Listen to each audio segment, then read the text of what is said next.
Hello and welcome to the COO's Corner podcast, the podcast exploring success factors in the world of business operations. My name is Tamara Nelson, your host, and a specialist in the area of operational resilience. And today we are going to discuss accelerating change through informal networks. As a systems and industrial engineer, we're always concerned with the optimization of complex processes, systems, organizations by developing and improving integrated systems of people, money, knowledge, information, and equipment. But what we have found is that at the core of it all is the people. They are the foundation of everything that we do. And then there is the whole matter of change. There's nothing more constant. And now we have to respond to this faster than ever and to a greater magnitude. How can informal networks, an area we don't pay enough attention to, drive and even accelerate successful change, well-being, and a host of other things? In today's episode, we will answer these questions and more with Hansgaard. I hope I pronounced that correctly. I was immediately drawn to Hep's profile, which states, "People are marvelous if you let them." When I saw that on LinkedIn, I was like, I have to get this person on my podcast. Hep is a proud dad, an executive. He has an executive MBA from Henley Business School, a certificate in strategic and decisions and risk management from Standard. He has experience from all 5 continents, speaks no less than 8 languages, and is a track and field enthusiast. He's the CEO of Innovisor, and Innovisor works with all leaders across the world, all who wants to beat their poor statistics on successful change. I'm sure after this discussion, you'll be looking and treating your own informal networks very differently. So without much further ado, let's get right into the discussion. Hep, welcome to the podcast. Thank you. It's a pleasure talking to you. I am thrilled to be having you in this discussion with you today, and for you, accepting to share the wonderful work and research that you have been conducting in the space of informality, which has been nothing short of an enigma to many businesses, right? And informality within the workplace, sometimes we're limited to the grapevine. It's not often addressed. Help, please shed some light and define what are these informal networks and why are they avoided? Yeah, that's a good question. Why are they avoided? I think just to give you some background on this, so we all know the formal structures, right? Where we have the org chart and we have the processes and all of that stuff, which basically directs or dictates who we were supposed to talk to or go to for advice or for help or whatever, or for decisions, right? Right. And that is the formal organization. In the contrast to it, the informal networks, that's where the real work gets done, right? Because even though we sit there and think, okay, we actually need to go to that person to get a decision done, we find a different way because we actually don't like that person over here, or we do not share personality traits with that person. Maybe that person is just not nice, or maybe the person is, not of the same age with us, maybe not sharing the same hobbies as us. So we got all these things that are actually keeping us away from actually interacting with that person. And then we try to find our answers in different places amongst those people that we find sympathetic and competent, because with those people we can have a conversation, a trustful conversation. So that is where most of the real work gets done. We think it looks like the org chart, but it doesn't. It looks completely different. And you have people in the informal networks that are like much more influential, much more connected than you actually can see when you look at the informal organizations. The formal organizations. Wow. So you're saying that the org chart is a facade, really, because the real work gets done outside of that. And what does the real org chart looks like? So the real org chart almost looks like, so you're familiar with how an airline network is looking, where they kind of fly to different places, and then you have hubs and spokes and spoke, right? Yeah, like this. That is the way the network in an organization is looking, where people are kind of connecting to each other. You will have people sitting in the center. You will have people kind of moving out, and then they sit in silos. So you can see those small silos in the organization, right? Not necessarily driven by the function that people belong to, or the hierarchy level, or the location they sit in, but it can also be driven by hobbies. Or it could be driven by when you joined the company. That's actually one of the most, or the biggest barriers that we see in an organization. That is, when are people joining the company, and then they tend to build better relationships and more strong relationships to other people that they joined the company together with about the same time. Whereas the olden people that have been there in the organization for a long time, right? They want to see those new people proving themselves before they build connections to them, right? So the relationships are not becoming as strong. And this is definitely one of the things that we see, that people connect to people that they join the company together with, and less well to the people that have been there for a long time. Boy, we do see that. But now that you say it, everything is coming together. Like, yes, that is true. And so, often it challenges change initiatives, right? Managers. And what we see in change initiatives is that managers and teams with brilliant minds, they will lock into a room and they will approach change from that perspective. But what you're saying here, it's a little bit deeper than just putting together cross-functional teams when we're looking at change initiatives. Is that right? Yeah, that's correct. So what we are actually saying is that you need to make sure you understand the people and how they are connecting to each other. And in that group of people that you will have people that have more influence on tribes, on groups, on silos, on networks. And you actually need to get in touch with those people and make sure that they actually buy into your change, because nothing happens through top down anymore. It has to make sense at the bottom before things really happen, right? So you want to get in touch with those people. You want to listen to them. You want to listen, and you want to listen. And I know I'm repeating this 3 times because I think it's so important. You actually need to listen to the people. You cannot dictate what they should feel. If you listen to them and you get them to co-create the activities that you want to support your change efforts with, right? Then they become insiders. And that is the strongest thing you can actually get a very influential person in the organization to be. If they become insiders, they will speak your case at the water cooler. And this is important, because when at the water cooler, that's actually where the change happens. When it makes sense at the water cooler, people start to support your change. Wow.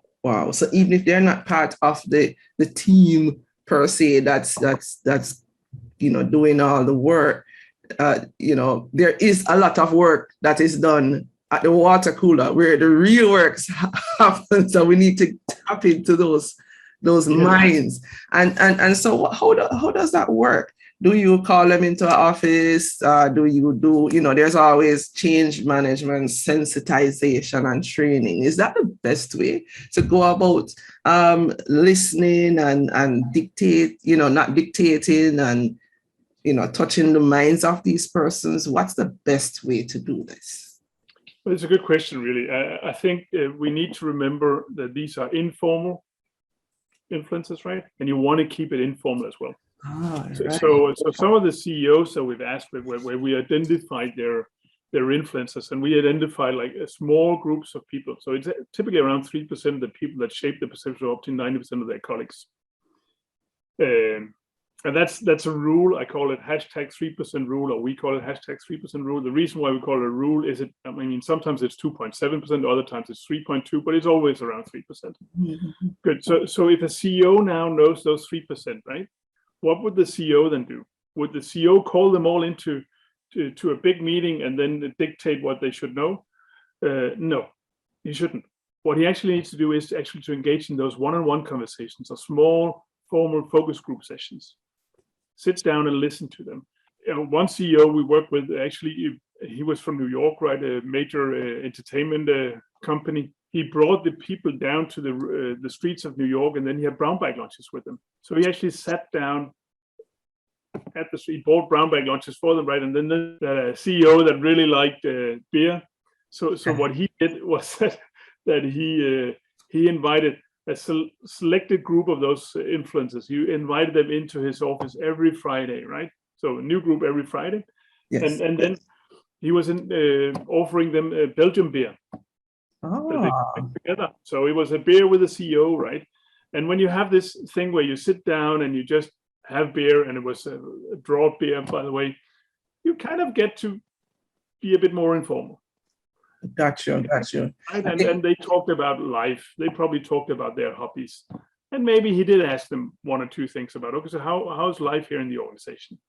And then he got to learn it, right? And he could share, maybe also when they trusted him, he could share, okay, so this is actually what I'm planning to do. Okay. And then one more thing, he could maybe even ask them, okay, so I'm going to run this town hall meeting next week. What would be the really killer questions you would ask me if you had the opportunity, right? And they would tell me, yeah, if I really had this killer question, then I would ask you this. And then when he got to the town hall meeting, he would address that killer question right up front, so people knew that he was going to respond to whatever they wanted to ask him for. And that in essence actually facilitated a much better dialogue. Awesome. Thank you for that help. I think I lost you on video. If you don't mind coming back, so I could we can see you here as well. All right. There you go. Yes, you're back. Thank you. And you raise a very important point, in that informal setting. So whether it's beers or golf or, eating jerk chicken, if you're in Jamaica, right? We want to ask those questions, because I think when we chatted the first time, one of the things that you said was that these persons are usually the introverts. They're not, if they go to that town hall meeting, they're not going to be speaking. So we have to get those questions going in that informal setting, so that when we go to that town hall meeting, we can address the problems and get their buy-in and support for the change initiative. Right? Yeah, that's true. So one of the things we always hear from the HR writers we're working with is that person is never saying anything at any town hall meetings. And that is true. Maybe that person is not saying anything at any town hall meetings, but they can be extremely influential anyhow. And then let me explain you why I think that is. I think it is because if you really want to make sense of things and you want to talk to someone about what is going on in the organization, right? Where would you go? Would you go to a person that is just waiting for you to pause a single second before they come with their answer? Or do you want to go to a person that is actually listening to you and reflecting on what you are saying before they come with the answer? And most people will go to the lab. So, and that's true. You're going to go to somebody you trust, who you feel safe with, who won't judge you, who will listen, right? So sometimes someone who looks like yourself when you look in the mirror. Even. Right. That's relatable, right? Awesome. So same gender, same age, same hobbies, whatever, right? Right. There are some similarities. There's the same time that we enter the workforce. Yeah. We were born the same month, the same year. And I've experienced that, in my 20 odd years of working, and it makes a lot of sense. And you can see the whole science behind it. Well, you mentioned something very intriguing, the 3% rule. I like numbers, right? And that shapes 90% of the perceptions in our organization. So why do we have managers? What role what's their influence like? What's the percentage there? Yes, so managers, what we see is that managers, and I include middle managers, right? They typically account for about 11 to 12% of the organization of the workforce. That's what we see in our data. And they influence about 40 to 45% of the organization.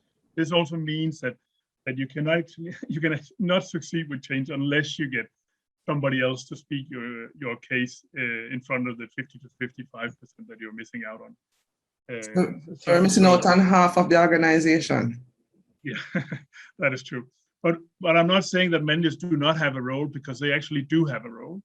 And in the model that we're working with, I think they have a role on the leadership communication.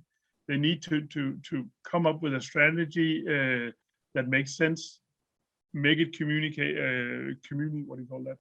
So it can be communicated. There are some key messages that needs to be authentic. So that's definitely still a thing you need to make sure happens.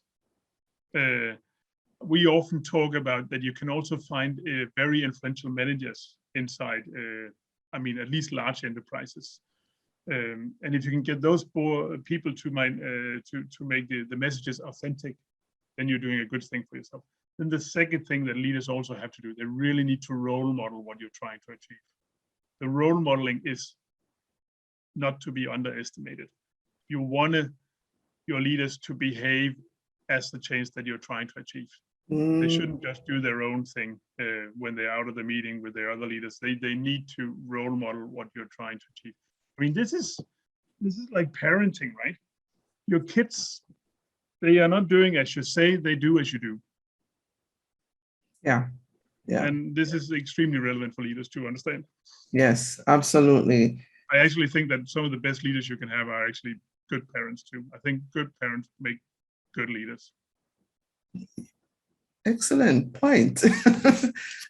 Yeah, wow. I think you're dropping a lot of bombs here, truth bombs and gems today. So we have to be the change, right? And one of the things that I saw on your website, don't trust your gut, trust people. Yeah. And I thought that was very profound, right? And even behind it, you have an awesome quote. People are the greatest asset in change. How can we help to reshift and reframe the thinking that we have had and to really... I can just share one more truth bomb. So in all the time I've been working with this, which is almost 15 years by now, right? When we've identified these 3%, I often do a quiz. So I got 5 brothers, so I kind of like it to tease. So we tease each other in my family, right? And when I work with clients, I kind of like teasing them as well, right? So I actually ask them to write down the names on a piece of paper and say, so who do you think it is that is your most influential employee? And then they write it down, they put it into an envelope, and then when we debrief them, they kind of open it and they look at the piece of paper. And to this date, not a single executive has gotten the right answer. Not a single. So if you have like 0% of the executives actually knowing who their most influential employees are, right? So then that is actually leading me to the thing, okay, you actually need to ask your people. You cannot trust your gut on who are the most influential. And we've seen that in numerous cases where the leaders have picked their own change ambassadors, their own high performers. They wanted to be in the change program or whatever, but they've never really made it to the list. So the reason why we say don't trust your gut is that we want to tell people, you might not want to do the analysis that we are doing. That of course has a cost, but at least make sure that you ask your people who it is it that they trust, who is it that they sympathize with, who is it that they go to for help and advice. That's the minimum you can do. And so, I think if you just remember that, then you're already doing a good thing for your company. Wow. So we have to go and see, that's something that we learned in Japan when we're looking at lean enterprises and continuous improvement and Kaizen, is to go and see, go to Gemba. So go, look, observe, ask questions. People on the floor, they generally know what needs to be done and what to create the change and the improvements that we want to see in businesses. And are you probably familiar with the iceberg of ignorance? Yes. Yes. We got the iceberg of ignorance, right? Where the CEO, that he knows like 4% of the problems, that the managers below him know 9%, but at the front line, right, they know 100%. Oh, so exactly. That's the reason why you want to connect to those people, right? You want to get the burning issue, and you can only do that if you actually get a trustful conversation with them. Right. But tell me, is there any characteristics that you can use to say, even just by observation, pinpoint who probably are the influential persons within your teams or organizations? And so the only trait I can find is, like I said, introverts, right? But I can tell you another story, because I think there is a behavior that can tell us something about influence. Right. And I want to tell you a story about it. So this is an oil company we work with. In this oil company, we did this normal influencer research that we did, and the most influential person in the company was a Frenchman. And the Frenchman had only been with the company for 4 months. Yes. 4 months. So, yeah, exactly. So, and that was kind of shocking to the executive, right? Because how could a person that only been with the company for 4 months be so influential? And especially because it was a Frenchman. We have this thing where we always think that Frenchmen, they're a bit arrogant, right? So we actually decided to kind of do a deep dive on this Frenchman to try to figure out, okay, what had he been doing? How had he become so influential in only 4 months? And he had some behaviors that I think can be replicated by other people. So first of all, I think he was really sympathetic, right? So every single time they had formal meetings, he arrived early, he socialized with people, he bonded with them, talked to them, had a few laughs. I can tell you, fun is really good for bonding. You need to laugh together. That's great for bonding. So he did that. And when they were done with the meetings, when everybody else were rushing out of the meeting room and trying to get back to the desk so they can do their emails, he actually stayed behind, had a chit chat, talked to people, again, a few laughs, maybe even went out to socialize with them in the afternoon, right? So he bonded with people. That was the very first thing that we learned from him. The other thing was that as he bonded with people, people got to see him, okay, he's actually pretty clever. He actually knows what this is all about. So it was not only sympathetic, fun, but he was also trustworthy. I mean, he was a person you could go to with a question and he would know the answer. Wow. And I think, what does that tell us? It tells you the bonding, the socializing is actually extremely important. But of course, you also need to carry that trait of being competent with you. I mean, you need both. So, we need to then increase the number of persons within our organizations that are sympathetic and competent. And, I think when we do that, and these are simple traits. I mean, these are traits that we can adopt quite easily. Being human is at the core of it. How we treat people. It is about being people, right? Yeah. So I want to emphasize when I say this thing about the fun, right? And you can find good research on that as well. So what happens is that when we laugh together, right? The body actually releases oxytocin. Yes. And oxytocin is the female caretaker hormone, but it's also the bonding hormone. Feel good. So you you get need that to create those pregnancy. opportunities for actually being together and having fun with each other, right? Yes. And that is a hard thing to do when you're working with an entire organization with maybe 1,000 employees, but you can do it in smaller groups. That's where the fun happens.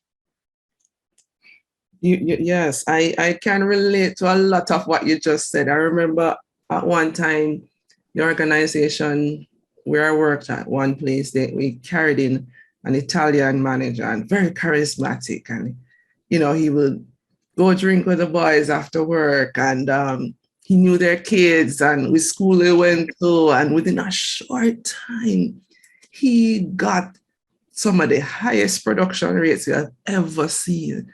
And the place was just clicking.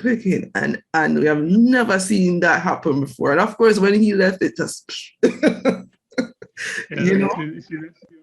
You know that if a person like that leaves, then you're in for that, right? Because so what we see right now, where a lot of people are talking about the Great Resignation, yes. and so forth, right? We actually see it's extremely important to make sure you retain those hidden people in the organization, because if they leave, there's the probability of other people that are connected to them or influenced by them that they also leave. The probability of them leaving actually increases by up to 500%. And then again, if you've been in business for 20 years, right, you know those cases, right? You know that if a person leaves that is really important in the informal organization, then others might leave as well. Yeah, I know the stories, at least I've seen that. Wow, and I'm sure you have the data to back that up, but we see these things, but never, take the time to look at the connection in terms of our turnover rate. And that's such an important point, especially now with the Great Resignation happening, for us to recognize, who those persons are, because retention is going to be a big thing. Also attracting the right talent, and by knowing how your informal sector works, that's going to be powerful for your organization. So retention is big, and then the second thing is, so now you're replacing the talent, so you get new people on board, right? Yeah. How do you get them connected to the right people so that they're not just connecting to the people that they joined the company together with, right? How do you do that? Because that is going to improve the time to value add. I want to share one more story, and this is I know where you studied, right up northeast somewhere. Yes. And we were working with a major biotech company up there, and we got to combine our network data with some performance data. And this was kind of fun, right? Because the high performers, they were connecting to high performers. That makes sense, right? They kind of liked each other, right? So they shared the same trait. The strong performers, they connected to other strong performers and a bit to the high performers because they were aspiring to become high performers, really, right? And the newcomers, who did they connect to? Well, they connected to newcomers, I already told you. Mm-hmm. They also, amongst the existing employees, they really connected to the low performers. Mm-hmm. They were the only ones who had bandwidth for connecting to them, right? Everybody else was just waiting for them to prove their credibility before they wanted to connect to them. Right. So I think that is an important learning here as well, that you want to make sure that your newcomers get connected to the right people in the organization right up front. You don't want to do big intro sessions to all newcomers so they get to learn each other. You actually want to make sure you get that person to talk to that person because they need that in the long run. So how do you do that? How do you get them? How do you create that environment that they connect to the right people? Because I think in the onboarding process, we do pay, I had this discussion with the previous, in the previous podcast episode, right? And, we spoke about the need. We always focus on the onboarding, but we need to focus on how we offboard as well, because it shows, persons, who you really are, how you treat them at the end of life, the work life.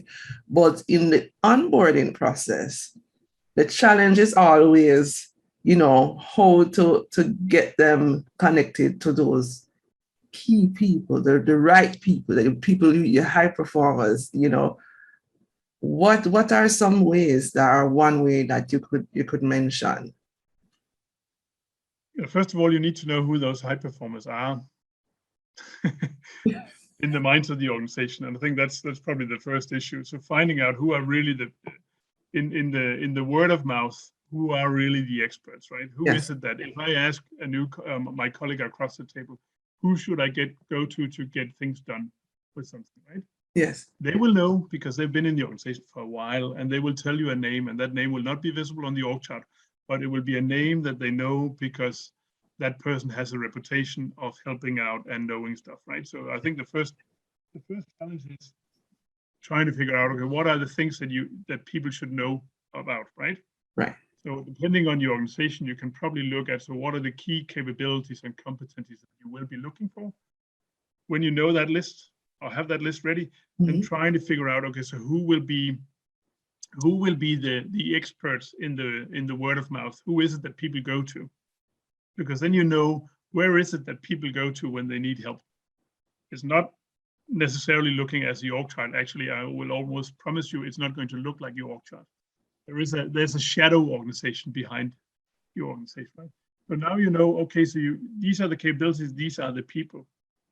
Then you can do two things, right? You can either say, okay, now we need to connect the newcomers to those people. They need to know them, but the issue is those people over here that are the competent, capable individuals, right? They're probably pretty busy because they're helpful. Everybody's asking them for help.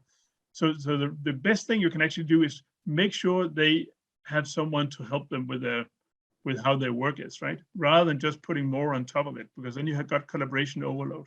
You want to make sure that they get help with that. And then you should start to illuminate them in the organization so the newcomers actually know this is where I have to go when I have an issue. Oh, so we have some work to do. It does, we have to create that environment for that to happen, or else it won't happen. Because if they are bogged down with work, they won't have the time to say much than hold up their head for a minute and say hello. And they're back. And in a lot of times organizations, they are reorganizing. Then they create centers of excellences where people should go, right? Yeah. The issue is just that those centers of excellences are not necessarily where people go. So, and then you can say, so should I go against the wind and create a center of excellence, or should I go with the flow and just go where the organization is already going? And I think that is what you should do. You can actually almost talk about how organizations are also doing this with recruitments. Let's say you need a new person in charge of, I don't know, some kind of expertise. If it's an oil company, horizontal drilling in sand, for example. Now that is a pretty big exercise or pretty big expertise, I would imagine. But if you want to find recruit an expert for horizontal drilling in sand, what happens? You get actually a new person in that at first needs to establish herself in the organization. What you should rather do is actually ask the organization, so who do you go to for horizontal drilling in sand?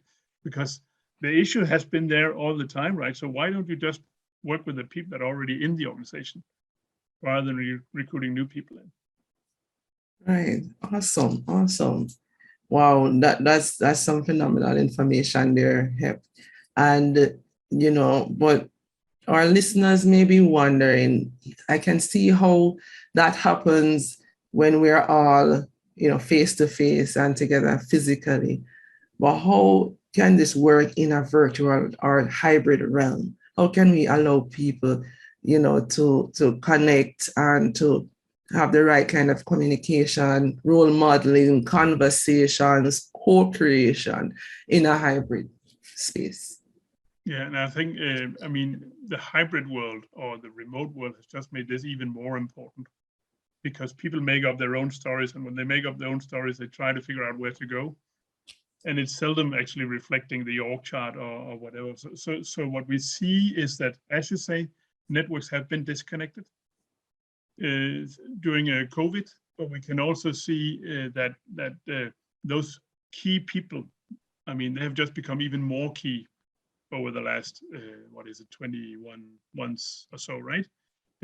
People are seeking them out all the time, maybe because they're helpful, maybe because they're accessible, and they don't have this leadership aura around them, right? So I think understanding how this is working and actually bringing that into when your hybrid work model, so you make sure that people, when they get to the office, right, rather than you put team by team into the office, one team goes in on Mondays, another on Tuesdays, and so forth, right?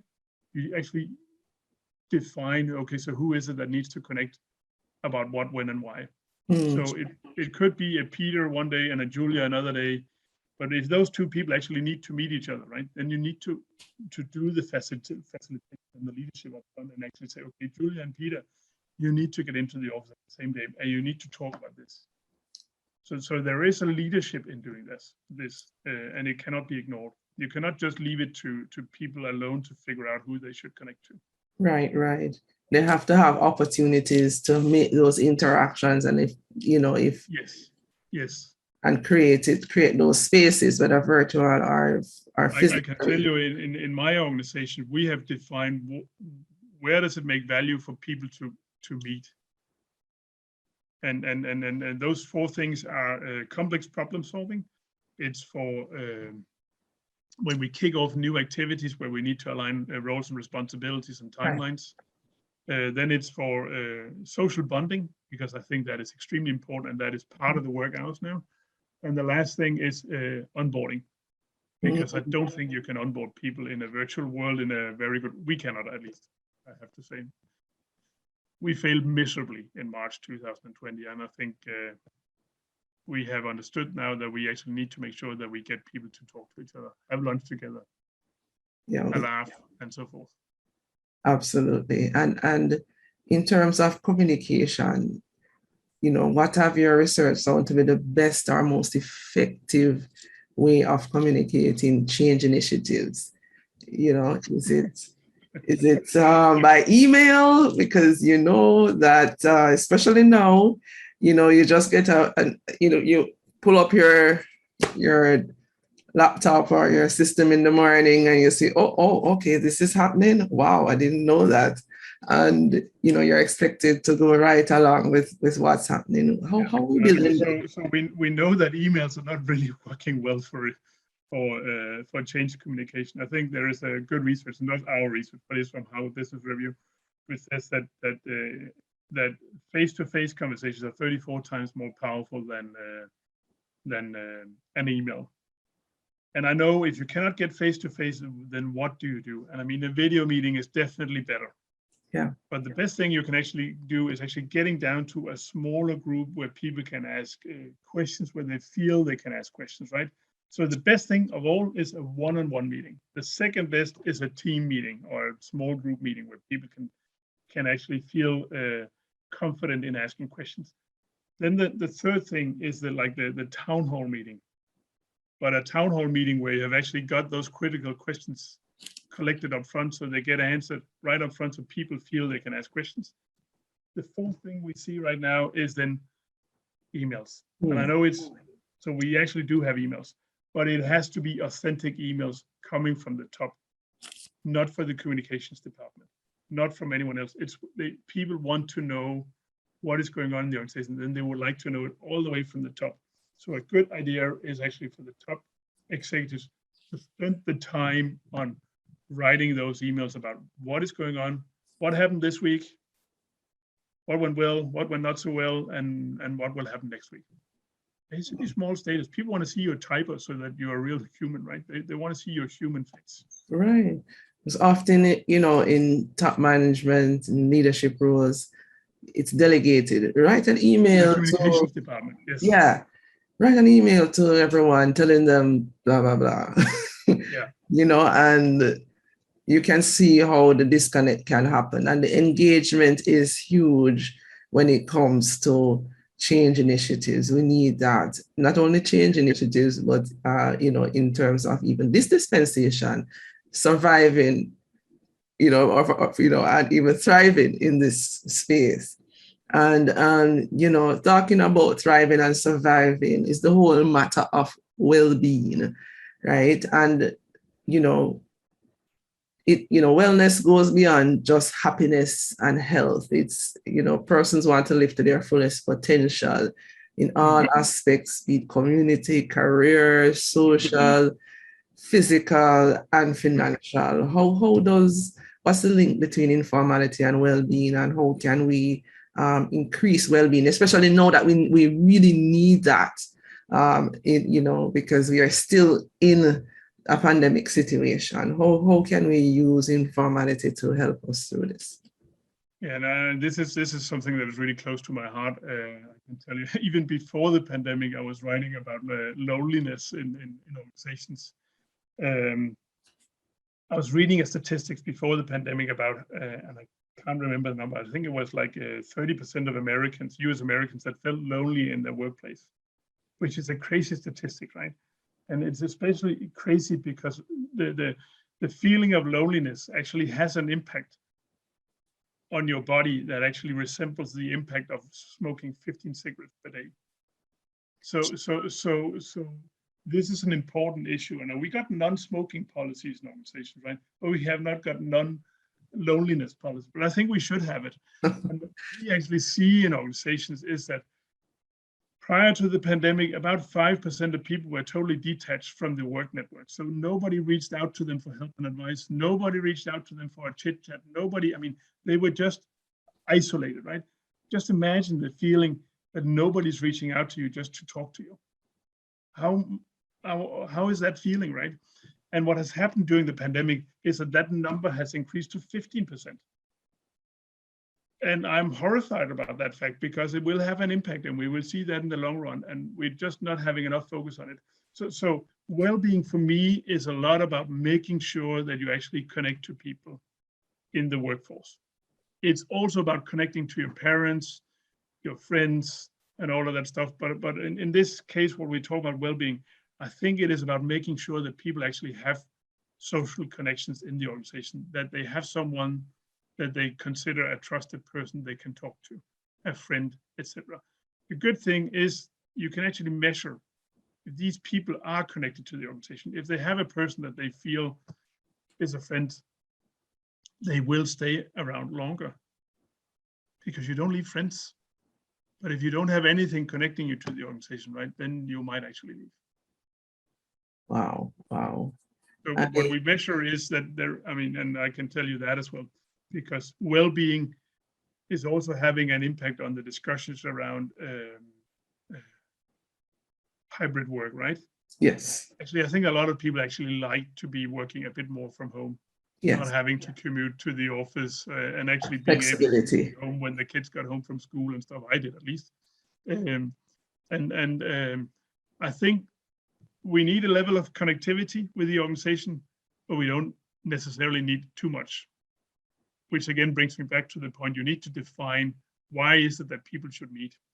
So that's one question. The other thing you need to ask as a leader is, okay, so do I have everybody here in my team connected to the organization? Have I called them individually? Have I talked to them with the right frequency? Often I see leaders having team meetings, right? Yes. But that is not an excuse for having a one-on-one with people. You need to talk one-on-one. So one of the things I've done in the past, and you can probably share something else that may have worked, is that I actually schedule it in my calendar where, who I'll have the one-on-one with and when, and I have it on a cycle. So, what gets scheduled gets done, right? So I would put it down to remind me, and it pops up. So, the person may or may not know. They might get after a while, why is she coming in here every Tuesday, every other Tuesday? But but I have it scheduled too, but it is in the calendar as well. So that's where we actually make sure that we get to that it happens, right? Yeah. Right. So I try to touch base with everyone at least once over a 2-week period or so. But I mean, that is because you're a good person, right? I mean, we've actually seen in a lot of cases that leaders, they don't do it because they're busy too, and they have also been impacted by COVID, and their families also struggling, right? And then they tend to forget it. It's not on the top of the list, but this should be on the very top of the list. Talk to your people. Talk to them. Absolutely. So, based on our discussion, we see where there's a lot of work that we as leaders, we have to do. So it's a lot more coaching, it's a lot more communication, a lot more connecting and being very deliberate and strategic about how we treat people, how we act, how we embody the whole matter of change and the importance that it has to our overall performance now and in the future, and and how we feel. And so we have to look at the whole package and be very strategic and deliberate about it. Wow. And I see many persons today, in this pandemic, still trying to get a footing in terms of, getting back, a grip on things. What's one top mistake they should avoid as it relates to informality? I think that the one top mistake that it actually goes back to what we say on the website. Don't trust your gut. Ask people. I think don't think you know. Don't ever think you know. You can never see really what happens inside people's brains, right? So make sure you ask. So profound. And, this has been very intriguing, but I have one final question, and I ask all my guests. And, I know you have had, you said 50 years of experience. I had it at 20. 15. Yeah, I started doing this in 2005, December. Wow. December 13, I know the exact date. So your anniversary is coming up in a short bit. Wow. Next week, Tuesday, to be exact. So you have had, 15 plus years of experience. You have worked with many different cultures, many multinational organizations. I believe that there is great power in the questions that you ask. And I think you even said, ask and you shall receive when I chatted with you in your career. What is one question that you frequently use when you're working with teams to get the best outcome? So one specific question that I really like is, who energizes you at work? Because if you ask people that, right, then you will find out that people get energized by different things. And that is perfectly normal. It's human, really, right? Mm-hmm. But it will show you that your people are moving in different directions. And why is it that I find energy so important? Like, energy is important because it's magnetic. I mean, if I go into any meeting room, right? A leadership room, right? Where is it that people go to? They go to the place where they get energized. I mean, why would you ever go to a place where you get de-energized, right? So energy, the energy we feel from another human being is one of the most powerful questions in my book. Wow. That's so that, and I find this coming up a lot, especially, I've been looking at it before the pandemic, looking at the research on it in terms of, I'm a certified energy manager, right, as well, but it's to look at energy leadership and the kind of energy you have as a leader and how you transfer that to others within your organization. And if your energy level is low, then you won't have a lot to transfer. So there's a lot of, right? Come again? It is contagious. It is contagious, but you have to have it inside you first for it to shine through. And it takes a lot of inner work, humility on your part to recognize that, hey, I need to know what energizes me, so I am energized so that I can transfer that to people. Because, I think it was you who I was talking to some time ago, when you walk into a room and even if you're, and I read this in another book, just recently too, even when you're up to your eyeballs in alligators, you come in with that big smile. I think it's so important that leaders take care of themselves so they can energize their organization. The numbers, and this is from a book called Connected by Contagious and Fowler. I recommend everyone to read that book. It is the all-time best book, I can tell you. Could you repeat the name of that for me? It's called Connected. And it has a website called connectedthebook.com, which is brilliant. I mean, read it. When you read that book, then you will find out that everything in this world is just connected to each other. And one of the things that they actually write about in that book is that how emotions are contagious, right? So if I get into the office in the morning, and let's say I've had a really bad day, my kids have been giving me trouble, my wife has been stupid, and plus I've been sitting in a traffic jam on the way to work, right? I don't do any of those things, by the way. But I don't believe that. But let's say I had it, right? Then I would get into the office and I would have a negative contagion around me, right? But if I get into the office and I'm happy, and I do make sure that I show up in a good mood when I get to the office, then the people that are influenced by me, they will have a 15% higher likelihood, 15% higher likelihood of also becoming happy. So of course I'm taking that on me to make sure that I arrive in a good mood when I get to the office. There's even an impact in the second degree. So the people that I influence, they also influence other people. Right. So if they get happy because of me, right, there's a 10% higher probability of people in the second degree that they also become happy just because I show up in a good mood. And I mean, if that is not one of the most important things for any leader, I don't know, it really tells you need to show up happy.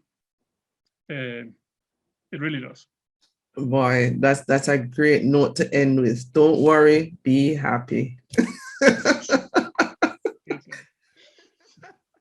This has been such an intriguing discussion, Hep.